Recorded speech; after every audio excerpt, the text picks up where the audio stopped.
오늘 여러분들과 함께 살피는 말씀은 다니엘의 세 번째 이야기입니다. 지난주에는 다니엘의 세 친구가 주인공이었지만 오늘은 그리고 다음 주는 다니엘이 주인공이 됩니다. 특별히 오늘 여러분들과 함께 읽은 이 다니엘서 5장은 바벨론이라고 하는 무너지지 않을 것 같은 그 왕국, 그 제국이 멸망하게 되는 바로 전날 일어났던 일입니다. 이 일이 있은 이후에 다음 날 저녁에 이 벨사살은 메대 다리오에게 암살을 당하게 되죠. 그래서 바벨론의 시대가 끝나고 메대의 나라가 시작됩니다. 또 한 가지는 4장과 5장 사이에는 대략 한 20여 년간의 그러한 시간 차이가 있다는 것을 염두에 둬야 됩니다. 그래서 4장까지는 느부갓네살 왕이 바벨론의 왕으로 등장하지만 5장으로 넘어오면서는 벨사살이라고 하는 왕의 이름이 등장하게 되죠. 그런데 지금 제국이 바뀌어가고 그리고 다스리던 왕들이 바뀌어 갑니다. 그리고 그런 상황 가운데서도 여전히 변함없는 것은 무엇인가 하면 이스라엘 백성들이 이러한 압제하에서 모욕을 당하고 그리고 수치를 당하고 있다는 사실은 변함이 없어요. 몇몇 사람들, 특별하게 선택받은 사람들은 왕궁에서 그의 일들을 해가지만 나머지 대부분 포로로 끌려온 이스라엘 백성들은 여전히 포로 생활을 하고 있다는 거예요. 전혀 바뀐 것이 없죠. 또 한 가지 바뀐 것이 없는 것이 무엇인가? 세상의 역사의 흐름은 바뀌고 왕들은 바뀌지만 그러나 하나님께서 이 세상을 다스리신다는 이 사실은 사실은 바뀌지 않고 있다라는 것입니다. 그리고 오늘 말씀을 통해서 세상의 그 모든 것들이 바뀌어도 하나님의 통치는 영원하다라는 이 사실들을 깨닫게 될 것이고 그리고 우리의 삶에 이 부분을 적용시켜 보려고 합니다. 다니엘은 이 벨사살 왕을 소개하면서 그가 했던 일을 이렇게 기록하고 있습니다. 벨사살 왕이 귀한 손님 1000명을 불러서 큰 잔치를 베풀고 그 1000명과 더불어 술을 마셨다. 이것이 벨사살에 대한 소개의 처음이에요. 1000명을 부를 수 있을 만큼 힘이 있는 그리고 권력이 여전히 살아있는 그러한 왕. 그러면서도 국정보다는 자기가 가진 힘을 자기의 쾌락과 활락에 사용했던 술을 마시는 왕으로 기록하고 있다라는 것입니다. 그에게 힘과 권세와 능력이 있었다는 것을 부인할 수는 없어요. 그래도 그 당시 가장 큰 제국의 왕이었으니까 말입니다. 한 가지 분명한 것은 이 왕도 내일이 마지막 날이 될 것이라는 것을 모르고 있다는 거죠. 자기의 그 큰 제국, 그의 선조들이 이루었던 그 바벨론이라고 하는 어마어마한 제국이 하루 만에 무너지고 또 다른 새로운 제국이 등장할 것이라는 것에 대해서는 전혀 생각지 못했다는 것입니다. 그것을 알지 못했기 때문에 어쩌면 자기에게 주어진 기회를 제대로 활용하지 못한 채 더 큰 죄악으로 향해 가는 것을 보게 됩니다. 그의 부친, 실제로는 여기에는 아버지라고 되어 있지만 그러나 그 표현 방식에 따르면 그리고 또 실제 그 관계를 따지면 할아버지가 됩니다. 느부갓네살의 손자가 바로 벨사살이죠. 이 할아버지였던 느부갓네살이 예루살렘 성전에서 탈취해왔던 금은 그릇을 꺼내오게 합니다. 정말 잔치가 계속해서 이어져 가고 그리고 술을 마시고 여흥이 이제 오르자 예루살렘 성전에서 가져왔던 금은 그릇을 가져오게 하고 그것에 술을 담아 먹으려고 한 거예요. 그리고 실제로 그렇게 합니다. 그리고 나서 무엇을 합니까? 성경을 보니 금으로 만들고 은으로 만들고 동, 철, 나무, 돌로 만든 우상들을 그 자리에서 숭배해요. 이게 도대체 무엇을 의미하는 걸까요? 벨사살이 어떤 의도를 가지고서 이런 일들을 했을까?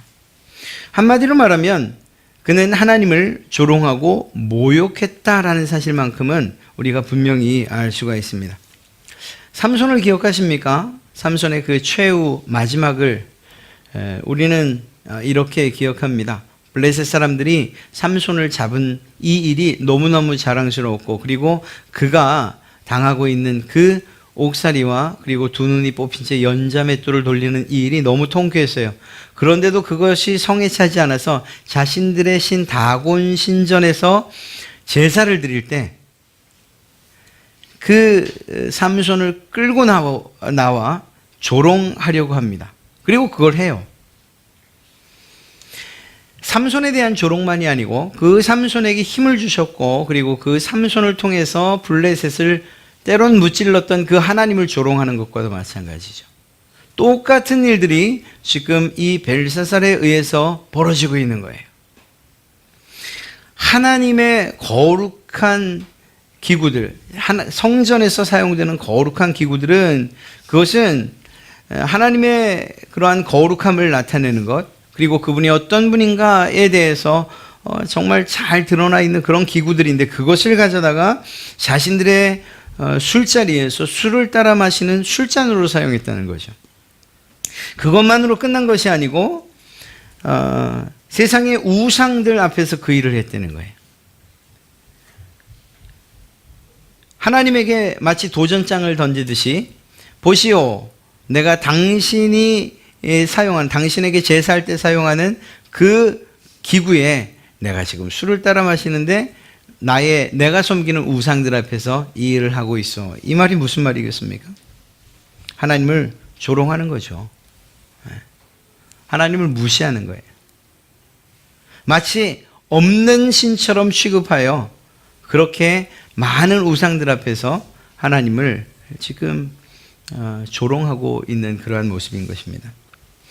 그는 생각하죠. 자기가 지금 누리고 있는 이 부귀영화가 바로 이 앞에 있는 신들 때문이라고 말합니다. 적어도 하나님 때문은 아니라고 생각하고 있어요.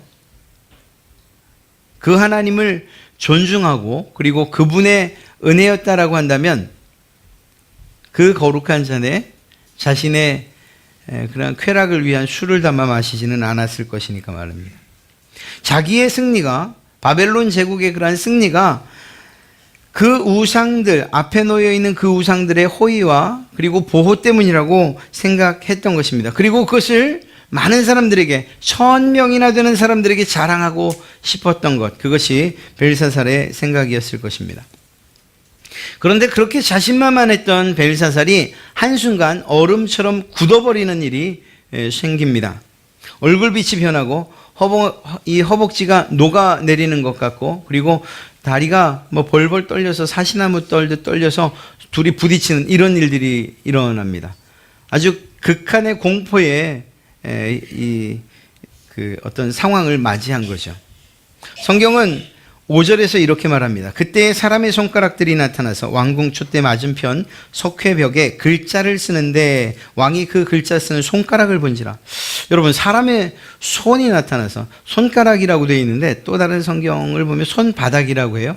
손바닥으로 글씨를 쓸 수는 없을 테니까 아마도 왕이 볼 때에는 쓰여지는 손가락 그리고 그 아래에 손바닥까지 보이지 않았겠는가, 이렇게도 이야기를 합니다. 어찌됐거나 손만 나타난 거예요. 손만 나타나서 글씨를 쓰는 겁니다. 마치 귀신을 본 것 같은 그런 반응을 할 수밖에 없는 거죠. 여러분, 이 시간에 정말 그런 일이 우리의 눈앞에서 벌어진다고 하면 우리도 그러한 두려운 마음이 생기지 않겠습니까? 예. 그리고 어떤 글을 써놓고 그리고 사라집니다. 이 자신만만했던, 그리고 하나님을 그토록 조롱했던 이 벨사살은 갑자기 불안해지고 두려워지기 시작해서 무엇인가를 해보려고 하는데 사실은 이때에도 여전히 벨사살에게는 기회가 있었습니다만 이 기회를 놓쳐버리게 됩니다. 그때 무엇인가 해보려고 했던 그것이 무엇인가 하면 술객과 마술사들과 점쟁이들을 불러오게 한 거예요. 그래서 누구든지 이곳에 쓰여진 글이 무슨 글이고 그리고 그 내용이 무엇인지 알려다오라는 이러한 청을 하면서 그가 할 수 있었던 일들을, 즉 다시 말해서 그토록 믿었던 부귀 영화들을 다 주겠다 이렇게 이야기를 합니다. 7절 후반절을 보면 그 해석을 내게 보이면 자주색 옷을 입히고 권세를 주고 금사슬을 그의 목에 걸어주리니 돈을 주겠다는 얘기겠죠. 그를 나라의 셋째 통치자로 삼으리라. 명예와 권력 모든 것을 다 주겠다고 이야기하는 것입니다. 이것을 준다고 하는 이유가 뭘까요? 벨사살에게 그것이 있었기 때문이에요. 벨사살이 그동안에 이 왕이 그동안 살아온 방식 그리고 살아온 힘이 무엇이냐? 권력이었고 권세였고 돈이었고 명예였어요. 그러니까 이것 때문에 높아져 하나님을 멸시했고 그리고 또 그 하나님을 조롱했는데 이 해석을 보이는 사람에게 자기가 가진 모든 것들을 주겠다고 말하는 거예요. 잠시 후 우리가 살피겠지만 이것들이 중요하지 않은 것은 아니지만 그러나 이것이 벨사살이 생각했던 것만큼 힘 있는 것이 아니라는 것을 몰랐던 거예요. 여러분, 우리가 세상을 살아가면서 정말 우리의 인생에 힘이 된다, 또 능력이 된다, 정말 자랑할 만한 것이 된다 이렇게 생각하는 것들이 있으십니까? 혹시 그것이 이 벨사살이 생각하는 것 같은 것 아닙니까? 돈 혹은 명예, 권력, 성공, 부귀영화 이런 것들 아닙니까? 벨사살은 자기에게 있는 가장 큰 것을 주겠다고 약속을 했어요. 그게 며칠 만에 끝날까요? 단 하루 만에 끝날 일인데 그것도 알지 못한 채 그것이면 충분하다고 생각을 했던 거예요. 이런 일들에 대해서 이런 세상의 제한, 내가 너에게 모든 것을 다 주겠다고 하는 이 세상의 제한에 대해서 우리 성도들이나 우리 그리스도인들이 어떻게 대답해야 되는지를 잠시 후에 보게 될 거예요. 정말 기가 막힙니다. 자, 어찌되었거나 벨사살은 무엇이든지 해보려고 했지만 그 모든 노력들이 수포로 돌아가게 돼요. 아무도 해석하지 못한 것입니다. 드디어 하나님이 일하기 시작을 하시죠. 그 잔치에 참여했던 왕비가 하나님의 사람 벨드사살이라는 그러한 이름의 다니엘을 소개한 것입니다. 다니엘이라고 얘기해도 되는데 굳이 벨드사살이라고 이름을 불렀어요. 히브리식 이름을 불렀다고요. 이것도 정말 의미를 부여하는 것이 나쁘지 않을 것 같아요. 왜 사드락과 메삭과 아벳느고 다니엘 이렇게 안 부르고 다니엘식 이름이 아니라 굳이 벨드사살이라고 하는 히브리식 이름을 불렀을까? 벨드사살이라고 하는 다니엘의 이 다니엘이라고 하는 히브리식 이름을 불렀을까? 그것은 아마도 이 세상의 주인이 되시고 결국 이 일의 열쇠를 가지고 계신 바로 그분이 하나님이심을 온전히 드러내기 위한 그러한 기록이 아니었겠는가 생각을 합니다. 어찌되었거나 벨드사살은 자신의 앞에 선 다니엘에게 말합니다. 이 글을 읽고 이 해석을 내게 알려주면 너에게 역시 약속한 자색 옷, 금사슬 그리고 나라의 3인자가 되게 해주겠다는 제안을 합니다. 계속해서 얘기하는 거예요. 세상은 말입니다. 너무나도 끈질기게 우리에게 이러한 사실들로 우리를 회유하기도 하고 협박하기도 해요. 우리의 신앙을 테스트하는 도구로 사용하기도 해요. 세상의 성공이나 혹은 물질이나 혹은 건강이나 기타 등등 많은 것들, 우리가 힘이라고 생각하는 것들을 가지고 말입니다. 그런데 이러한 말에 대해서 다니엘이 이러한 제안에 대해서 다니엘이 무엇이라고 말하는가? 나에게 줄 상과 선물은 왕이 가지시든지 아니면 다른 사람에게 주십시오. 제가 그것을 받지 않는다 해도 내가 왕을 위해서 그 글을 읽고 해석해 드리겠습니다. 여러분, 다니엘이 그 세 친구들과 함께 왕의 음식을 거절할 때가 생각나지 않으십니까? 또 세 친구들이 풀무불을 앞에 두고서 했던 그 말들이 기억나지 않으십니까? 그리하지 아니하실지라도. 그 이전에 뭐라고 말하죠? 우리가 왕에게 그것을 굳이 대답할 필요가 없습니다. 여러분, 우리의 신앙이 정말 하나님 보실 때나 우리 스스로 생각할 때나 특히 여러분의 후손들, 여러분의 자녀들이 생각할 때 나도 저 신앙을 따라가고 싶다 라는 이러한 생각이 들게 하려면 적어도 우리의 대답도 이 정도는 돼야 될 것 같아요. 내게 줄 상과 선물은 왕이 가지시든지 다른 사람에게 주셔도 상관없습니다. 이게 중요한 게 아니라는 거예요. 그에게서 나오는 이 지혜는 돈으로 살 수 없는 것이라는 거예요. 그 글들을 해석하겠지만 그때 주시는 이 지혜, 그것을 해석하게 하는 그 능력은 하나님께서 주시는 것이지 세상의 그러한 돈이나 명예나 권력이나 성공 이것들로부터 사람에게서 나오는 것이 아니라는 것을 분명히 다니엘이 고백하고 있는 거예요. 제가 여러분에게 묻는다면 이렇게 물을 거예요. 여러분, 여러분의 삶의 원동력은 무엇으로부터 나옵니까? 여러분들의 대답이 그거죠. 돈이 아닙니다. 건강이 아니고 성공이 아닙니다. 우리의 삶의 원동력은 하나님께로부터 옵니다. 이것이 여러분들의 대답이시기를 정말 주님의 이름으로 축복합니다.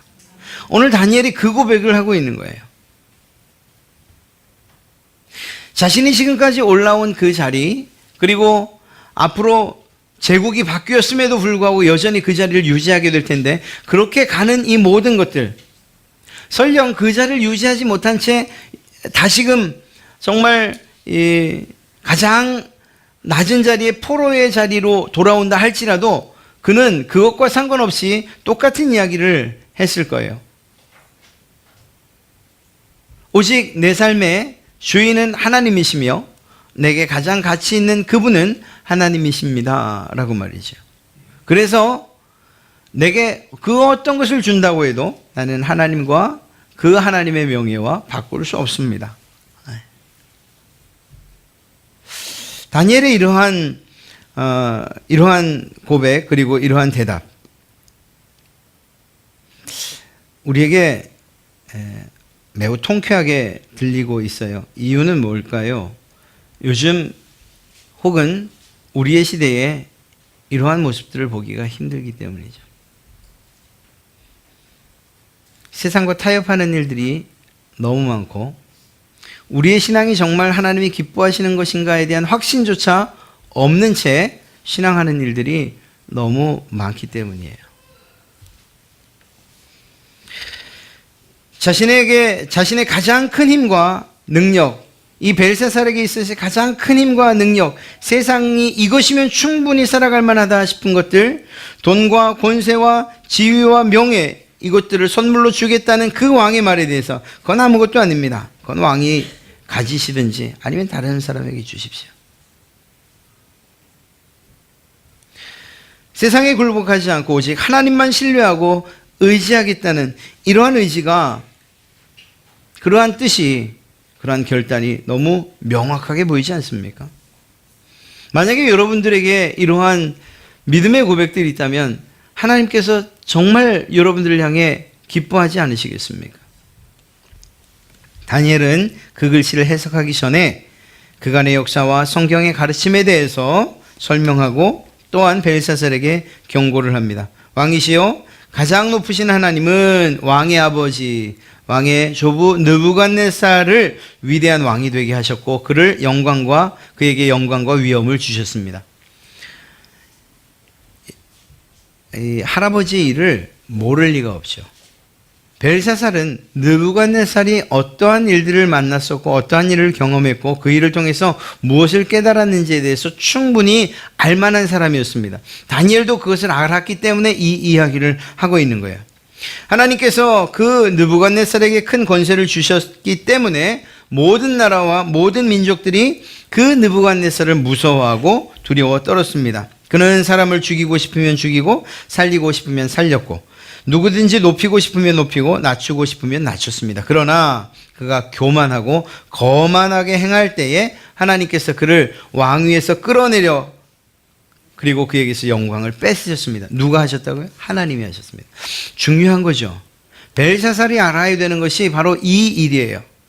하나님이 하셨습니다. 이 말은 무슨 말입니까? 당신이 지금 따라 마시고 있는 그 금과 은, 그 잔들에 따라 마시며 그리고 그 술에 취하는, 그러면서 모욕하고 조롱하는 그 하나님이 당신의 할아버지를 높이기도 하고 낮추기도 하셨던 분입니다. 이렇게 말하는 거예요.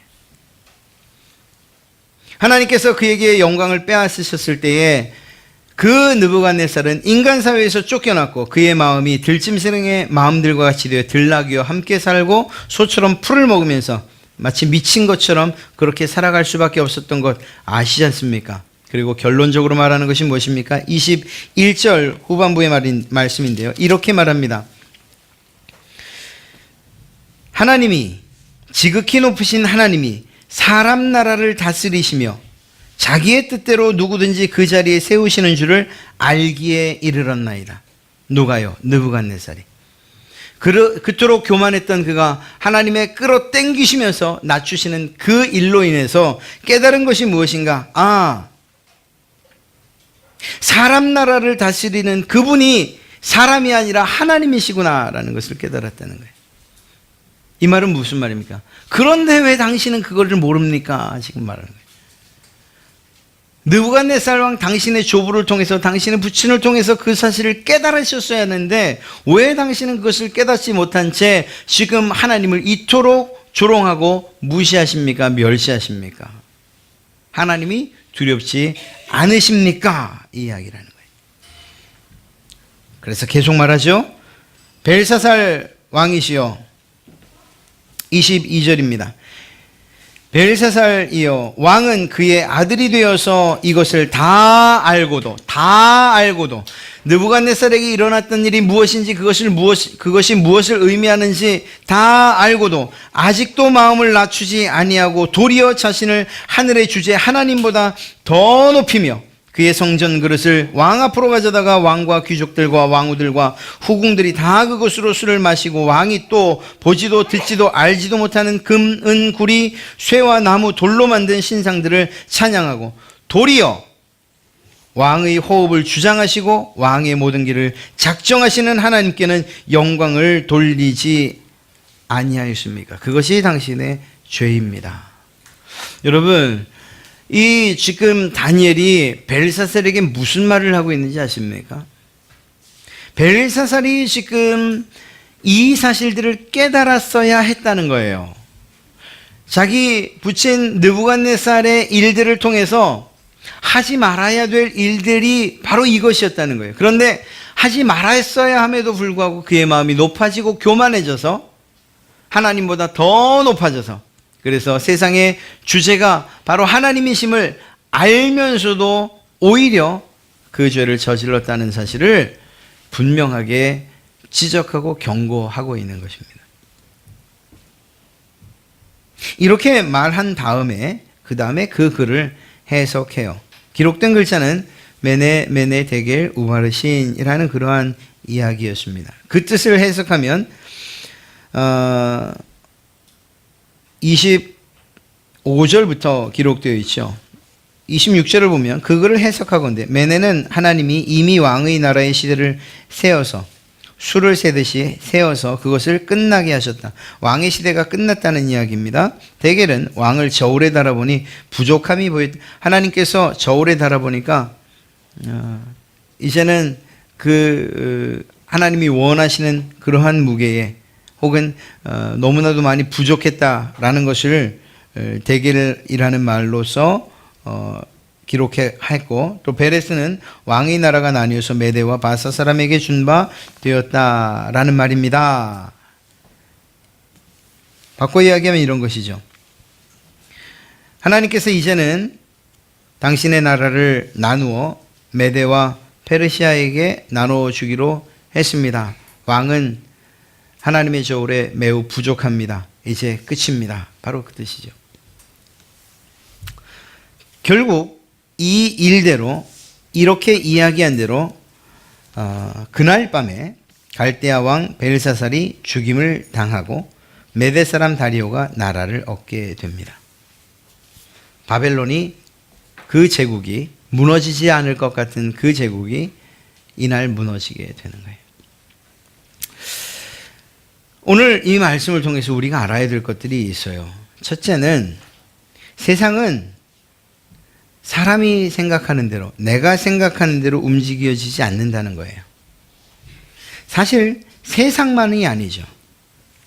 개인도 그렇고 내 자녀도 그렇고 내가 속한 직장 혹은 가정 혹은 교회, 이 모든 것들이 내 마음대로 움직여지지 않는다는 거예요. 벨사살은 자신의 힘과 능력이면 충분하다고 생각했습니다. 제국의 권세면 못할 것이 없다고 생각했을 거예요. 그렇기 때문에 이런 일들을 했던 거죠. 자기에게 힘이 있기 때문에 그 힘이면 하나님 정도는 조롱받아도 괜찮다. 오히려 그것들로 인해서 자기들이 쾌락과 즐거움을 누리려고 했던 것입니다. 이러한 무지와 교만이 결국은 하나님의 통치, 하나님의 다스리심을 인정하지 못하게 했던 거죠. 이건 말씀드린 것처럼 개인이나 가정 혹은 우리의 직장, 교회, 나라, 민족, 온 세상에 동일하게 적용되는 일입니다. 개인으로 생각해 볼까요? 우리의 삶이 무엇으로, 우리는 무엇으로 살아가는 존재들입니까? 우리의 삶, 우리의 생각대로, 우리의 계획대로 움직여지는 일이 과연 얼마나 있습니까? 우리는 이렇게 생각을 해요. 이제 몇 년이 지나면, 며칠이 지나면, 몇 시간이 지나면, 그러나 단 몇 분이 지나지 않아 그 계획들이 틀어지기 시작할 수 있다는 것을 생각해야 돼요. 내가 살아가니까 내 인생의 주인이 나인 것처럼 여기는 이러한 착각과 이러한 교만은 일찌감치 내려놔야 된다는 것입니다. 하나님께서 그것을 원하시고 또한 기뻐하시기 때문이에요. 지금 모든 일들이 다 잘 되십니까? 교만하지 마셔야 되고요. 혹시 안 되십니까? 낙심하지 않으셔야 돼요. 이유가 뭔가요?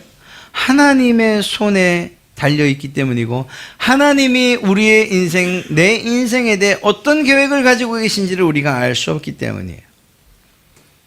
바벨론 제국이 하루아침에 이런 방식으로, 이런 식으로 무너질 줄 누가 알았으며, 그토록 힘있던, 그래서 1000명이나 부를 수 있었던, 그만큼 힘과 권세와 능력이 있었던 벨사살이 하루아침에 죽임을 당하게 될지 그가 알았겠습니까?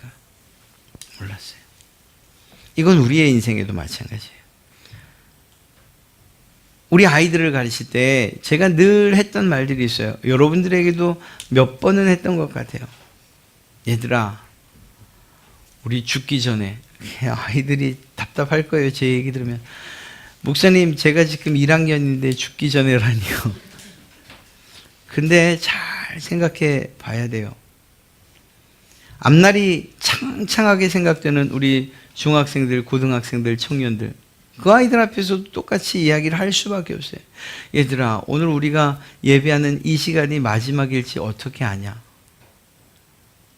야, 목사님 혹시 이렇게 내려가다가 계단에서 떼굴떼굴 굴러가지고 천국 가면 오늘 목사님 오늘 끝나는 건데 나만 그러리 있겠니? 너희들도 그럴 수 있지. 혹시 교회 문은 잘 나섰는데 집에 가다가 오늘따라 안 타던 버스 탄데 혹시 사고 날지 아냐? 재수없는 소리 하지 마세요. 근데 그럴 수 있지 않니? 여러분, 제가 웃으면서 우리 아이들에게 얘기했지만 그러나 사실이에요. 우리의 인생을 우리가 조금도 예측할 수 없다니까요. 조금도 예측할 수 없어요. 그렇다고 한다면 벨사살과 같은 태도가 아니라 우리에게 필요한 것은 이 조금도 내가 내 인생을 좌지우지할 수 없는, 내가 의지하는 모든 것들이 내 인생을 좌지우지할 수 없다는 이 사실을 안다면, 그러면 누가 하실 수 있는가? 누가 내 인생을 움직이시고 또한 관리하시고 이끌어가시고 보호하실 수 있는가 하는 것들을 깨달아야 된다는 거죠. 그분이 바로 하나님이라니까요. 여러분, 우리 사람이 내가 내 힘이 없으니까 그렇지, 내가 돈만 있으면 내가 내 인생을 움직여갈 수 있을 것 같이 생각되죠. 그러나 그것도 착각이죠. 수없이 많은 돈들을 쌓아놓고 정말 세상과 미련 없이 이렇게 헤어지는 분들이 얼마나 많아요. 오히려 그것들을 위해서 열심을 다해 수고했는데 조금도 사용해 보지 못한 채 다른 사람에게 넘기고, 그리고 인생을 마감해야 되는 일들이 얼마나 많냐고요. 높은 곳에 올라가면 병 안 걸립니까? 죽지 않습니까? 아니잖아요. 그렇게 볼 때 오늘 이 벨사살이 알아야 됐던 것, 그리고 다니엘을 통해서 알려주시고자 했던 건, 당신의 인생은 당신의 것이 아닙니다. 이것을 계속해서 말씀하고 있는 거예요. 하나님에게 있습니다. 다니엘은 자기에게 오는 지혜조차도 하나님에게로부터 오는 겁니다. 당신이 주시는 것들, 그 권력과 권세와 명예와 돈으로 내가 살아가는 게 아닙니다. 그러니까 그건 당신이 가지십시오. 아니면 당신 많으면 당신 옆에 있는 사람들에게 나눠주십시오. 나는 그것으로 살아가는 사람이 아닙니다. 라고 말하고 있는 거예요. 여러분, 저는 이 부분에 있어서만큼은 여러분들도 그 누구에게나 좀 당당하셨으면 좋겠어요. 내가 돈으로 살아가는 게 아닙니다.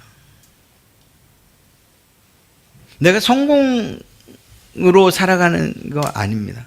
내 자녀들, 그들 의지해서 살아가는 사람 아닙니다. 하나님 의지해서 살아가길 원하고 또 그렇게 살아가는 사람입니다. 이거 여러분들의 고백이 되었으면 참 좋겠어요. 또 한 가지는 하나님의 호의와 혹은 기회를 거절하거나 묵살해서는 안 되는 거예요. 벨사살에게 주어졌던 기회가 여러 번 있었어요. 여러분, 하나님께서 벨사살이 겁먹게 하셨죠. 얼마나 겁을 먹었으면 다리가 막 둘이 무릎이 부딪히고 허벅지가 막 녹아내리는 것 같고, 그리고 낯빛이 변했겠어요. 그 두려움과 공포, 그리고 그 극심한 그 번민 가운데에 그가 만나야 했을 분이 누구냐? 바로 하나님이었어요. 이게 사실은 벨사살에게 있었던 마지막 기회였던 거예요. 그런데 그 기회를 놓쳐버리고 말아요. 우리에게도 기회가 늘 있는 건 아니라는 것을 아세요. 이거는 앞에 말씀드린 것과 연결이 돼요. 우리는 오늘 기회가 사라지면 내일 또 기회가 오겠지라고 생각을 해요. 내일 내가 그 기회를 놓치면 다음 날이 또 있겠지라고 해요. 여러분, 기회라는 게 사자 같다고 말하잖아요. 사자. 앞에서 올 때는 어딜 잡아도 다 잡힐 것 같아요. 막 그냥 갈기가 아주 무성하니까. 그런데 나를 스쳐 지나기만 하면 사자 꼬리 같아가지고 어딜 잡아야 될지 모르는, 그냥 놓쳐버리는 거예요. 삶의 기회가 그렇다는 것이 아니고 하나님을 만날 기회도 그렇다는 거예요.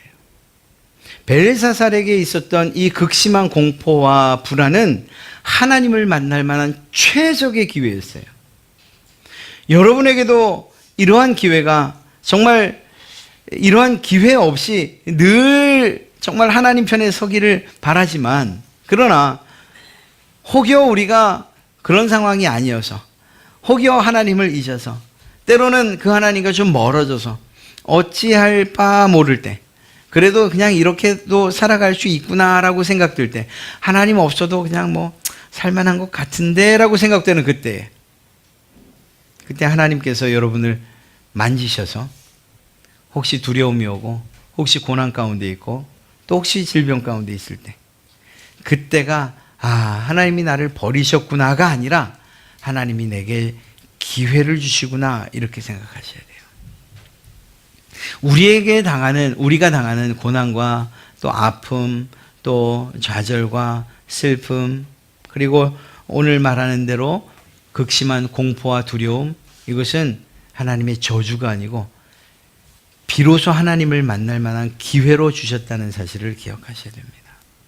벨사살이 이때 이러한 이 다니엘의 이 마지막 그 글자를 해석하고, 그리고 당신이 왜 느부갓네살 왕의 그 사실들, 그 역사를 보고서도 깨닫지 못하십니까? 왜 교만합니까? 왜 겸손히 행하지 못하십니까? 라고 말할 때 하나님 잘못했습니다. 이게 필요했던 거죠. 이게 필요했던 거예요. 그러나 안타깝게도 그냥 공포 가운데, 두려움 가운데 죽어가요. 그 기회를 놓친 거예요. 사랑하는 성도 여러분, 우리가 이러한 기회와 상관없이 늘 하나님 편에 서기를 바라지만, 혹여 이런 상황이 생긴다면 그저 내 인생에 대해서 원망하거나 불평하는 데 시간을 허비하지 마시고 그 즉시로 하나님 앞에 나와서 이 문제를 회개하며 해결하셔야 돼요. 왜 내게 이렇게 어려운 일들이 있어요? 이게 아니고, 하나님, 내가 하나님 앞에 뭘 하기를 원합니까? 하나님 무엇을 원하십니까? 라고 하나님께 다시금 반문을 해야 돼요.